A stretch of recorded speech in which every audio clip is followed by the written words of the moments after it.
Bonjour Hello, à hello, tous. bonjour à tous. Alors ici c'est Claire. Et Michel. Ça faisait déjà un petit moment qu'on Voilà. ne s'était pas vu. Hein. C'est pas une histoire de Covid, c'est une histoire de timing. Mais aujourd'hui, c'est un peu le jour de congé, c'est Shabbat. Vous savez que c'est bientôt c'est la nouvelle année juive aussi.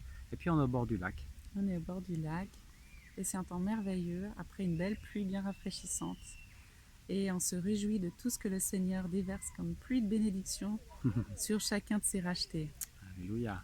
Ouais. Comme c'est bon de demeurer dans l'éternel. Et ce matin, avec ma bien-aimée, on avait le verset de la grâce. Hein, Mm, pour ouais. que cette grâce soit déversée. Hein. Mm. C'est vrai que la parole de Dieu, elle nous dit que ceux qui comptent sur l'Éternel sont environnés de la grâce, de sa grâce. C'est quoi la grâce, chérie? Alors, c'est déjà, si on prend juste la définition, c'est quelque chose qu'on ne mérite pas à la base. C'est quelque chose qui nous est donné, mais sans avoir fait quelque chose de spécifique, un acte de bienveillance. C'est vraiment un acte, quelque part, immérité. Quand on gracie un condamné à mort, par exemple, il est coupable à la base, mais le juge décide de le gracier. Ou le président de la République, par exemple, hein, il a le droit de grâce. Donc ça peut vouloir dire que c'est la miséricorde. La miséricorde, oui. Ouais, quelquefois, ça peut aussi vouloir dire la faveur. La faveur, exact. Ça peut aussi vouloir dire la capacité, la grâce. Mhm. C'est de quoi on aurait besoin comme capacité? Bien souvent des capacités qu'on n'a pas naturellement. En tout cas, c'est merveilleux de savoir, ça c'est vraiment notre roi, donc Jésus, qui est venu quelque part nous racheter, mais pas n'importe comment, et nous gracier aux yeux de Dieu par rapport à tout ce qu'on avait pu faire, bien ou mal. On ne peut pas se justifier par rapport au bien et dire oui, on est sans tâche, on est sans défaut. Lui, il était sans défaut, sans tâche. Mais nous, quelque part, condamnés quelque part aux yeux de Dieu par rapport au péché, hein, ça ne veut pas dire que la miséricorde de Dieu n'est pas là, mais le fait d'avoir accepté Jésus nous a permis de recevoir sa grâce et son pardon. Et c'est pour ça qu'on peut être dans la joie aujourd'hui, parce qu'on n'a plus à vivre sous cette culpabilité. Jésus, il a pris la malédiction, il a pris la colère aussi. Amen. Il a pris la colère parce que notre Dieu est si pur qu'il ne supporte pas le moindre mal. Et personne de nous peut dire que, comme tu l'as dit chérie, peut dire qu'on a tout fait juste. Oui, on a fait faux des fois.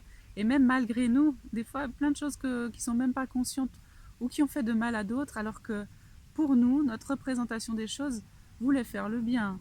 Tout à fait, pour essayer de quelque part de se racheter, parce que quand on a l'impression qu'on fait mal, alors on veut faire le bien, mais on n'arrive pas à faire en fait le bien qu'on voudrait faire réellement. Et recevoir la grâce, recevoir ce pardon qui est immérité, c'est très dur pour la nature humaine, pour l'ego. Accepter un cadeau ou quelque chose où on n'a rien fait, on n'a pas travaillé, on ne s'est pas fatigué, on n'a pas sué, on n'a rien à justifier, on reçoit ce pardon, mais on se dit mais faut que je fasse quelque chose, c'est pas possible, je peux pas rester comme ça. Mais c'est ça aussi, c'est immérité et en même temps, il n'attend rien de nous, si ce n'est notre oui. Ouais. Et c'est vrai que depuis qu'on est tout petit, le monde il nous apprend qu'on doit, on doit rendre, on doit payer quelque chose, on a une dette. Même dans certaines... vous avez certainement entendu des parents dire à leurs enfants ou, ah, que tu me devras ça plus tard, ou un enfant dire à son parent, ou autre, même dans un couple, attendre des choses l'un de l'autre. Parce que naturellement, quand on fait quelque chose, on a tendance à attendre quelque chose en retour. Et notre Père, il attend rien. Ouais. Et puis des fois, quand quelqu'un vous fait un cadeau, sans rien comme ça, vous dites il y a quelque chose de louche. C'est ça. On est tellement suspicieux qu'on n'arrive pas à croire que c'est juste gratuit. Alors c'est vrai que la nature humaine, elle est des fois tordue, hein, on peut être tordu, et notre Dieu, lui, il ne l'est pas. Non. En tout cas, quand il nous offre quelque chose, il n'a pas une mauvaise arrière-pensée, il a juste le désir qu'on devienne les fils et les filles adoptifs, pardon, pour que nous puissions vivre dans cette paix et dans cette grâce et dans cet amour qu'il nous a offert au travers de Jésus, du sacrifice parfait à la croix en fait. Amen. Et il n'y a rien qui peut se substituer à l'œuvre de Jésus, absolument rien. Et c'est une œuvre qui est parfaite.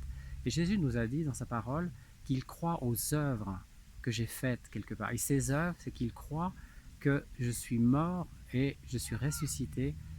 Dieu m'a ressuscité grâce à la puissance de Dieu et surtout pour le pardon de vos péchés. Alors recevez ce pardon, dites à Dieu, soyez en paix avec Dieu.